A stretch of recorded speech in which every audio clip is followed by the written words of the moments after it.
Good evening. This is our second Tendaji Talks for this month. Our speaker this evening is Judge Washington, sitting across from me. He can tell you more about himself, whatever you would like your listening audience to know. Tendaji, his biography is on the table. You want to say something about Tendaji? Well, Tendaji was the inspiration for these talks. He had just a huge compassion for people in Flint and was just a champion for the rights of all people. So when he tragically died too early, we decided to dedicate these talks to him. So this comes out of Neighborhoods Without Borders. The real quick story, and then I'm going to ask us to introduce ourselves because we're all a little small here. So a whole bunch of people in Flint went after a promised neighborhood grant, which is patterned after the Harlem Children's Zone work. And we didn't get it. And then we tried a second year, and we didn't get it. Hugely competitive grant. And then we were sitting around the table saying, well, what are we going to do next? And Tendaji said, well, you know, we don't need money to work together. And 95% of the people were left enough. Not that exact second. They weren't that rude. They never came back to the table. Because everybody was there for the funding possibility. Yeah, that was very telling, wasn't it?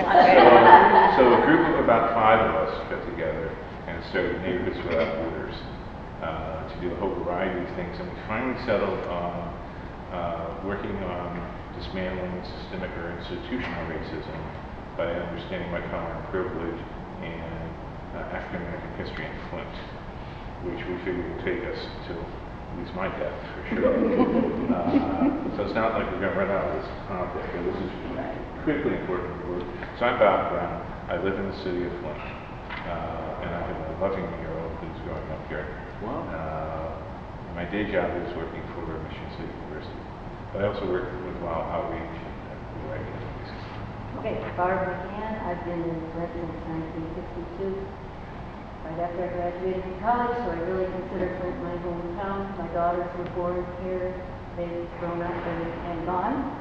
But I'm still around. I'm very interested in this community and have been since my arrival here all those years ago. And I'm particularly interested in undoing systemic racism, making a contribution that I can make to the extent that I can do until I pass on. Hopefully. I'm Judy Alexander. I am another old woman. I've been in Flint since 1975. And I have been involved in undoing systemic racism in a variety of fronts over the years, and I've been wanting to get involved with Neighborhoods Without Borders. And right now I'm still recovering from foot surgery, so I've had a hiatus for several months. I haven't contributed a lot. And we were introducing ourselves. It's your turn. Just in time. I'm Donna Delvin, and I'm from the Valdemar L. Good, glad you could take a bunch of these over to Evergreen Valley. Yes. So my name is Nick Custer. I represent East Village Magazine tonight. We usually send Bob Thomas to some of these sessions. It's just really good for us to be able to get kind of the word out there about these discussions and invite more people to the table. Thank you. I'm Diana Beverly. Lived in Flint all my life. Worked in the school system. This is my first opportunity to come to one of these talks. Just want to know what's going on. I'm Linda. I'm from Bertrand. Grew up in Grand Lake, but Flint has always had a soft spot in my heart. Did pretty much everything in the Flint area. And didn't realize after I moved to Bertrand just how toxic white supremacy is and racism and how easy it is to work its way back into you when you're disconnected and you're in a fully white community. And my friends started noticing things that weren't from the community, like saying lock the doors when a bunch of black kids walk by. And I never thought of it. It never dawned on me. And then they talked to me and went, you did that. And I went, I did? I didn't even remember it. And that's when it really hit me that I have to fight this. I'm going to have to fight this every day of my life as a white person to fight the racism that I've been taught.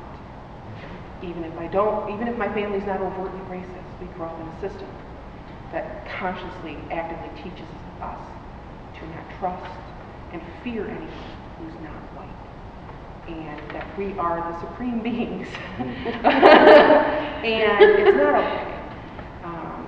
And I'd like to continue to work on dismantling systemic racism and the evil that it causes. I'm Nancy Clark. I'm Liz's mom. Good job. Yeah. We were going to say, gee, you guys look up. No, I know. You'd never know. Yeah. I was born in Flint and lived in Flint for a lot of years. I still have family and friends here. The only reason I don't live in Genesee County is because I work in Midland. So, but I've always been interested in getting rid of the barriers that exist between people, because that's, to me, just incredibly inappropriate. Because it doesn't take a brainiac to look at a world map and see that white people are outnumbered. White people are outnumbered. So, it's like, what really makes us better than everybody else? Nothing. Absolutely nothing. So it's pretty clear to me that, systemic racism is just pointlessly stupid, not to mention wrong. And I was very happy to see that these talks were out there so that we could be more participatory and be able to pick up ideas and pointers and ways that we can help get that out to other people. Because as Liz says, we're living in a community that's a farming community. It's almost exclusively white. These people genuinely believe if you aren't white, you're an enemy. And they might not consciously realize. And they might not even consciously realize they think that way. Trying to break down that barrier and convince them that there's a problem that they need to address is actually a real uphill battle. Did you ever have a commercial? Pardon? Can I do a brief commercial? Sure. Part of my mission has been to help white people understand that we need to hear the African American story in the African American voice, which happens to be the mission of the Free Theater, the Afrocentric Theater. And we're doing a fundraiser on Saturday. There's a 2 o'clock show and a 7 o'clock show. Tickets are $20. And it did sell out the last time we had the group here, the Hardys. And if we don't sell the house, our next play that's planned for February is about the civil disturbance in Detroit. It's called Detroit 67. And if we don't sell the house for the fundraiser, we may not have the money to produce what we planned, Detroit 67. Unfortunately, I can't do Saturdays. I have to work. You can make a contribution. Yes, I can. You could be up. Did you have a question? Yeah, what I was going to do was just let you know one of the things that we do with the Tendaji Talks. So there's also a monthly discussion group, and we started immediately second Monday every month at 4 o'clock. We're meeting now at Totem Bookstore. We read and discussed Tim Weiss's book, White Like Me, and now we're doing the new Jim Crow, Alexander's book. I'm blanking on the first one. Michelle Alexander. And with that, Well, I've introduced myself to everybody who's here, so I'm Val Washington, and I served for 10 years in Genesee County as a circuit judge from 86 to 96. I actually moved to Flint in 1978 from Bay City, so if you think Birch Run is I was in Bay City for all of 10 months physically there. That was my first job out of law school with a firm there, and I had to leave. Yes. I knew that I didn't know anything about Flint other than it was a car community that was between Ann Arbor and Bay City, and when I had the opportunity to come here, I said I would do that. But I've been licensed as a lawyer for 38 years, and I spent 10 years on the bench, 10 years in private practice before that. And then when I left the bench, I went to become special master for the Detroit Edison Company. They had a series of class action lawsuits that had been filed against them by employees. And they were looking at a consent judgment that would last for 5 years, and they needed someone to manage that. And so I knew some of the lawyers involved, and they asked me if I would, and I said yes, I would. After I finished my stint there, I came back to Flint, and for a year, I kind of was trying to decide what I was going to do. But in December of '07, I was hired by the Department of Treasury as a deputy state treasurer for local government services. Try saying that 3 times. And my department is the department that now manages the emergency managers. At that time, they were called emergency financial managers, and the old law was Public Act 72 of 1990. And it's a totally different statute and a totally different animal than the current 436 of 2012. And my charge was to increase the pool of emergency financial managers, set up a process for application, vetting and interviewing, and then training. Because the emergency financial managers had to interact and work with the people in the community they were managing. You didn't go in and say, I'm going to abrogate all these contracts, I'm going to put you out of work, I'm going to do all those things that they could do under PA4, PA436. So it was a different animal. So I developed training materials, I gave them to the people who came in after Grant Holden's term was up. And I know they had the training sessions because I heard people who had to pay to go to them. But I also know that the 3 emergency managers that were appointed in Clinton, none of the 3 ever went to the training session. So it was very troubling to hear that. But I then spent a year doing visiting judge work in Inkster as the visiting chief judge there while that judge was on suspension from the Supreme Court. And then in 12, I went back to private practice.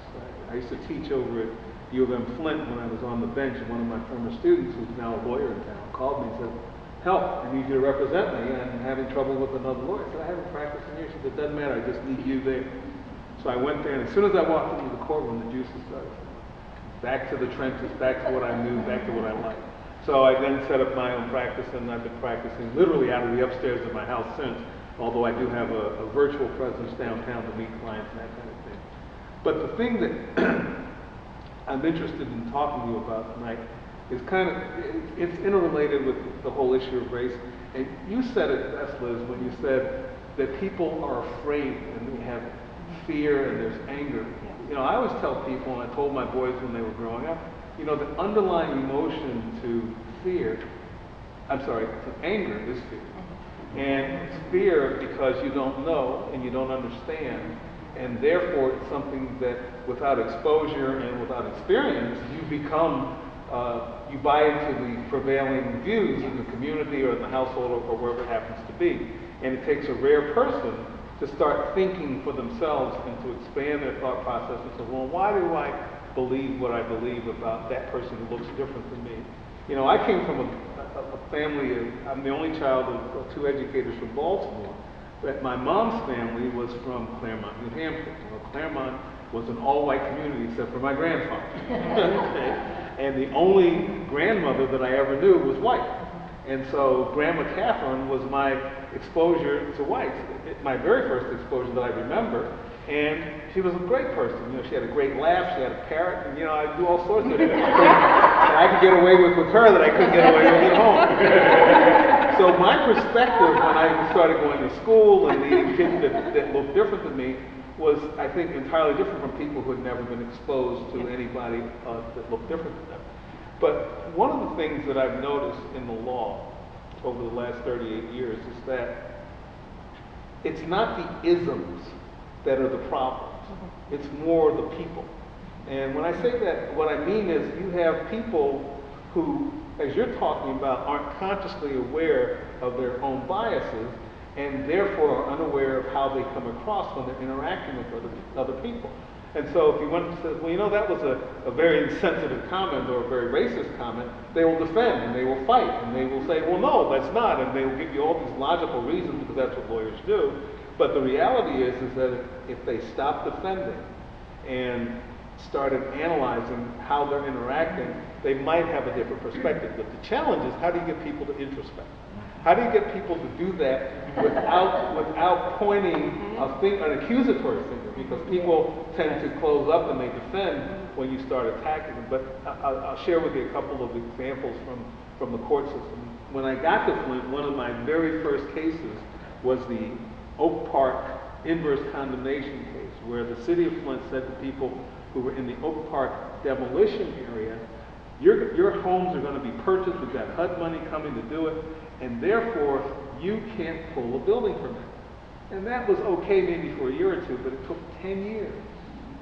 And in the meantime, your house is falling down around you, you want to pull a permit to do repairs, and you couldn't get a permit to do it. So you either didn't do it and had your house deteriorate, or you did it illegally and risked a housing violation. So that was one of the first cases. And the lawyer who was defending the city of Flint was very well known and had been in local public office, and the city hired him. And we were getting along fine. And in 1980, I took and passed the test for Mensa. And I took that test because when I got to Flint, the first thing I heard was black lawyers are stupid.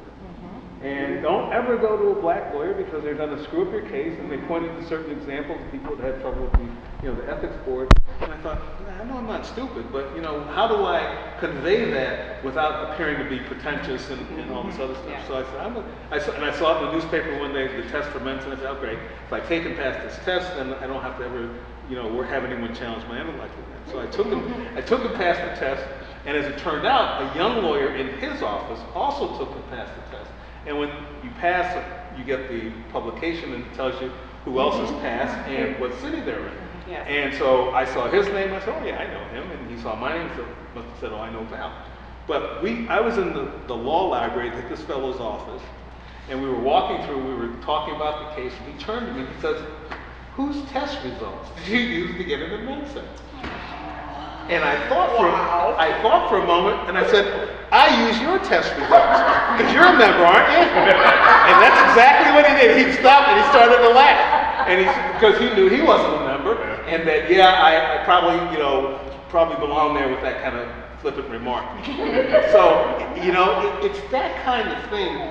And, we got along fine, we settled the case. I mean, and when I ran for judge, he's one of my biggest contributors. So, I mean, it's not about who you beat up when you're insulted, if you let that in. But it's not gone. I mean, that was in 1980, 81, 82 time frame. Just recently, in a case that I'm involved in, involving, limited liability companies here in Michigan and Pennsylvania, and they have local counsel here in the council in Pennsylvania, and the lawyer that they hired, who comes from West Bloomfield, is dumber than this tabletop. And I mean, I'm not putting him down, he just is. He doesn't get what I'm going to call due process, he doesn't get personal jurisdiction, and he's been trying to go after my client, which is a limited liability company, through what I'm going to call the back door. And to show you how nefarious this gentleman is, he had a judgment that he claimed he got in Pennsylvania against the principal, the person who was the primary person behind it. And everyone says, yep, it's against this person. Well, he came to Michigan to what we call register the foreign judgment, and he said, this is against the person. But when he got what I'm going to call the notice of foreign judgment recorded, he then wanted to put notice of judgment lien against my client, the LLC. And he couldn't, Legally, he couldn't do it, but he did it. He just wrote it in on the paperwork as the defendant, who's part of the judgment creditor. And I had to come into the case, and I wrote him, I said, let me in voluntarily. No, I won't let you in. So I had to file all these motions to get in and to get all that stuff corrected. And I was sitting in court one day waiting for the judge, and he was next to me. And he filed the notice of judgment lien, which was, vacated. He then filed a notice of lease pendens. I don't know if you know what lease pendens are, but whenever there is a piece of property, there's a chain of title that goes along. It tells you who bought the property, who sold the property, who bought the property.